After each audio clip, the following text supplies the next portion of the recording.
दोस्तों, क्या आपको पता है कि ग्लोरिया रामिरेज नाम की औरत दुनिया की सबसे जहरीली औरत मानी जाती है। वो इतनी जहरीली थी कि जब ये बीमार हुई तो एक डॉक्टर इसका इलाज करते करते खुद आईसीयू में भर्ती हो गया। 5 जानों की बोलती बंद हो गई और ओवरऑल उस हॉस्पिटल में 23 जाने बीमार हो गए समेत मरीजों के।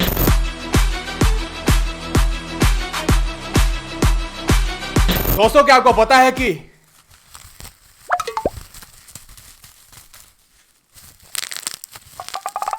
जो ये बबल रैप होते हैं जिनको फोड़ने में बड़ा मजा आता है, इसका इन्वेंशन जब हुआ था तब ये आपके गैजेट्स और मोबाइल, ये चीजें अमेज़न वगैरह इन चीजों के लिए नहीं होता था।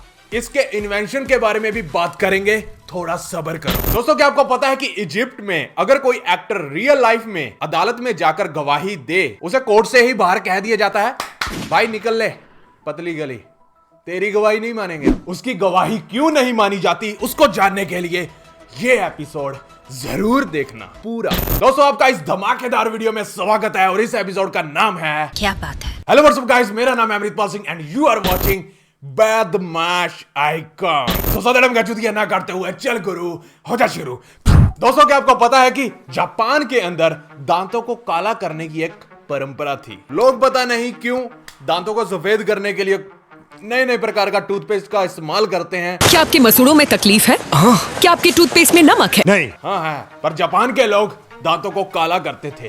पर ऐसा क्यों? दोस्तों, 200-300 साल पहले जापान की शादीशुदा औरतें और जो हाई स्टैंडर्ड के लोग होते थे वो अपने दांतों को काले रंग से डाई कर लेते थे। दोस्तों, उस जमाने में दांतों को काला करना एक स्टेटस सिंबल भी माना जाता था। दांतों को डाई करने से एक और फायदा होता था, इससे दांत जल्दी सड़ते गलते नहीं थे, क्योंकि वो कालापन दांतों के ऊपर एक प्रकार से शील्ड का काम करता था। 1870 में जापानी सरकार ने दांतों को काला करना गैर कानूनी कर दिया। वैसे जिन लोगों को ब्रश करने में आलस आती है उनके लिए ये दांतों को काला करने का तरीका एकदम बेस्ट है।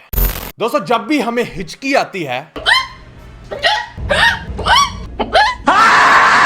तो वो 1 मिनट, 2 मिनट, 1 घंटा या 1 दिन के अंदर मैक्सिमम बंद हो जाती है। पर चार्ल्स ऑसबॉर्न नाम के इस बंदे की हिचकी स्टार्ट हुई थी 1922 में और बंद हुई 1990 में जाकर। मतलब करीब 68 साल उसकी हिचकी चलती रही non stop. Oh my God, इस बंदे के नाम सबसे लंबे समय तक हिचकी लेने का वर्ल्ड रिकॉर्ड है। अगर इसकी पूरी जिंदगी के हिचकी को काउंट किया जाए तो ये बनेगी 43 करोड़ के आसपास। दोस्तों, क्या आपको पता है कि पोटैटो चिप्स जिसे खाकर लोग मोटे हो रहे हैं, उसका इन्वेंशन कैसे हुआ था? दोस्तों, ऐसा माना जाता है कि 1853 में एक रेस्टोरेंट में एक कस्टमर बार बार अपनी डिश को शेफ के पास भेज रहा था शिकायत के साथ कि भैया तुम्हारे पोटैटो तो बहुत मोटे हैं, बिल्कुल टेस्टी नहीं है। तो अपने शेफ भाई को आ गया गुस्सा, तो उसने आलू की बोटी काट के उसे बिल्कुल पतला बना दिया और उसके ऊपर हद से ज्यादा नमक छिड़क दिया फ्राई करके। और कस्टमर ने जब उस पोटैटो चिप्स को टेस्ट किया तो वो अपनी उंगलियां चाटने लगा। उसे इतना पसंद आया कि भाई साहब उसे टिप भी देके गए शेफ को। फिर उसके बाद आज पोटैटो चिप्स पूरी दुनिया में बड़े शौक से खाए जाते हैं। दोस्तों, 2013 में सोनी ने एक MP3 वॉकमैन लॉन्च किया जो कि वाटरप्रूफ था। तो सोनी ने लोगों को यह विश्वास दिलवाने के लिए कि यार ये सच में वाटरप्रूफ है, तो उसने ये किया। As a marketing stunt Sony ने अपने MP3 वॉकमैन को एक पानी की बोतल में डाल के बेचना शुरू किया और लोगों को लाइव प्रूफ मिल गया उसका वाटरप्रूफ होने का। दोस्तों, जैसे कि मैंने बताया कि इजिप्ट में रियल एक्टर की कोर्ट के अंदर गवाही नहीं मानी जाती, उसे भगा दिया जाता है। मतलब उन्हें अलाउड ही नहीं है कोर्ट में जाकर गवाही देना। वो इसलिए क्योंकि इजिप्ट के अंदर एक्टर्स को प्रोफेशनल लायर्स माना जाता है, मतलब प्रोफेशनल झूठ बोलने वाले। वो कभी भी कहीं भी झूठ बोल सकते हैं अपनी रोने धोने वाली एक्टिंग के साथ। मतलब अगर वहां पर किसी ने अगर एक्टर बनना है तो उसे अपनी गवाही देने वाली सीट को छोड़ना पड़ेगा। पर घबराइए नहीं, ये रूल अब पुराना हो चुका है। 100 साल पहले इस रूल को फॉलो किया जाता था। दोस्तों, क्या आपको पता है कि पहला विश्व युद्ध जब खत्म हुआ तब एक अजीबोगरीब कोइंसिडेंट हुआ। और वो कोइंसिडेंट ऐसा हुआ कि जब पहला विश्व युद्ध खत्म हुआ तब सुबह के 11 बजे थे, 11 तारीख थी और 11वां महीना था। What a coincident. दोस्तों, अब आते हैं, रुको,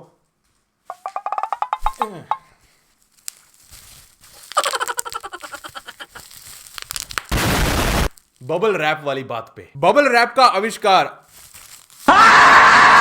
पहले तो इसको मैं खत्म कर दूं। कर दिया। दोस्तों, बबल रैप का आविष्कार 1957 में दो इंजीनियर एल्फ्रेड फील्डिंग और मार्क श्वानस ने किया था। उन्होंने दो पर्दों को आपस में सील कर दिया, जिससे एयर बबल उसके अंदर अपने आप बन गए और वो दिखने में बड़े सुंदर दिखते थे। पहले उन्होंने इसे एक वॉलपेपर की तरह बेचने की कोशिश की, दीवार पर लगाने के लिए बड़ा अच्छा लगता था इसीलिए। पर बाद में यानी कि 1960 में उन्होंने ये रियलाइज किया कि हमारा वॉलपेपर तो पैकेजिंग प्रोटेक्शन के लिए भी इस्तेमाल किया जा सकता है। तो जब ये पैकेजिंग वाला आइडिया आईबीएम को पता चला, तो आईबीएम सबसे पहली बड़ी कंपनी बनी जो अपने कंप्यूटर्स को उस बबल रैप में बेचने की कोशिश करने लगी। बेचने लगी। तो वहां से चलन चला बबल रैपिंग का। बबल रैप सिर्फ प्रोडक्ट प्रोडक्शन के लिए नहीं होता, सेल्फ सेटिस्फैक्शन के लिए भी यूज हो सकता है। फोड़ने का जो मजा आता है वो नेक्स्ट लेवल है।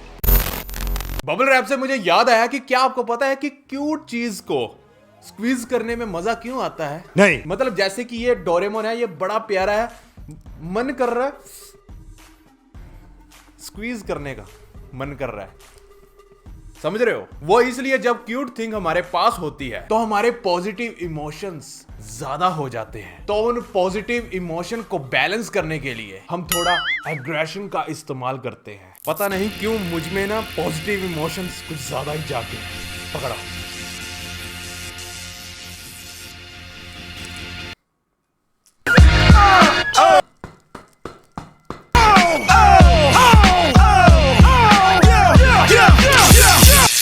ये पॉजिटिव इमोशन है, अब जाके बैलेंस हुए। ये वैसा ही होता है कि हमारा ऑनलाइन रिजल्ट आने वाला हो और हमारी फर्स्ट डिवीजन आ जाए तो हम खुशी से नाच पड़ते हैं, चिल्लाने लगते हैं। वैसे ये हमारे डोरेमोन टेक चैनल पर आने वाला है, मिस मत करना, जाके सब्सक्राइब कीजिए। प्लीज भाई, मैं भाई समझ के बोल रहा हूँ दोस्तों, आप वीडियो देखिए।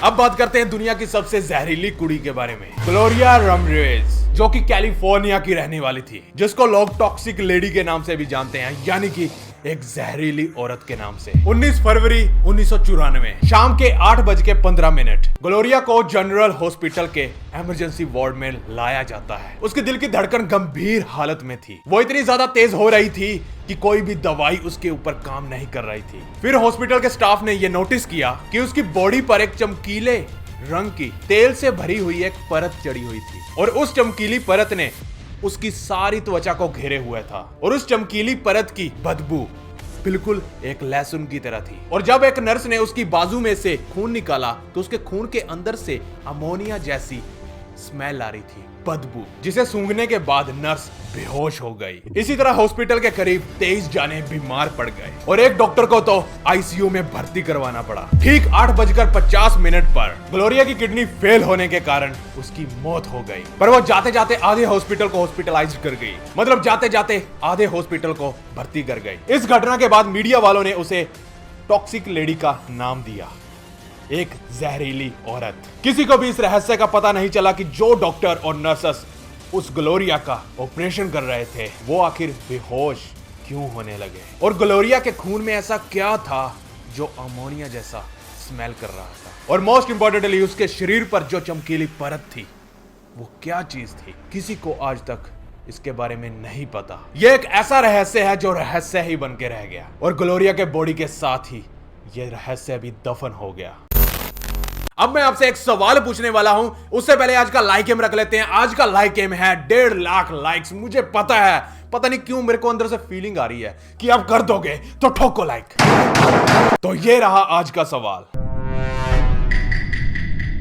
चलो आज मैं आपकी इंग्लिश टेस्ट लेता हूं। मैं आपको स्क्रीन पर 2 सेंटेंस दिखाऊंगा और आपको मुझे यह बताना है कि उन दोनों सेंटेंस में से कौन सा सेंटेंस सही है। Sentence A, the yolk of the egg is white. Sentence B, the yolk of the egg are white. अब मुझे यह बताओ कि इन दोनों सेंटेंस में से कौन सा सेंटेंस सही है? अगर इसका उत्तर पता है तो नीचे कमेंट कर दो, अगर नहीं पता तो इंस्टाग्राम पर मैंने वीडियो डाल दिया है, आप जाकर वहां पर आराम से देख सकते हो, कोई टेंशन नहीं है, जाकर आप आराम से देख सकते हो। ये रहा इंस्टाग्राम का यूजर नेम। दोस्तों वीडियो अच्छी लगी तो शेयर ठोको, और आज का लाइक गेम तो मैं मांग ही चुका हूं, तो ठोको लाइक। और बोरिंग जिंदगी से छुटकारा पाने के लिए इस चैनल को सब्सक्राइब करें और साथ वाली टल्ली बीत वाले, ताकि वीडियो अपलोड होते ही आपको मिल जाए, क्योंकि जो भी है सिर्फ यही है और कहीं नहीं। तो फिर से मिलते हैं नेक्स्ट एपिसोड में, तो बिना गाली दिए ओके बाय।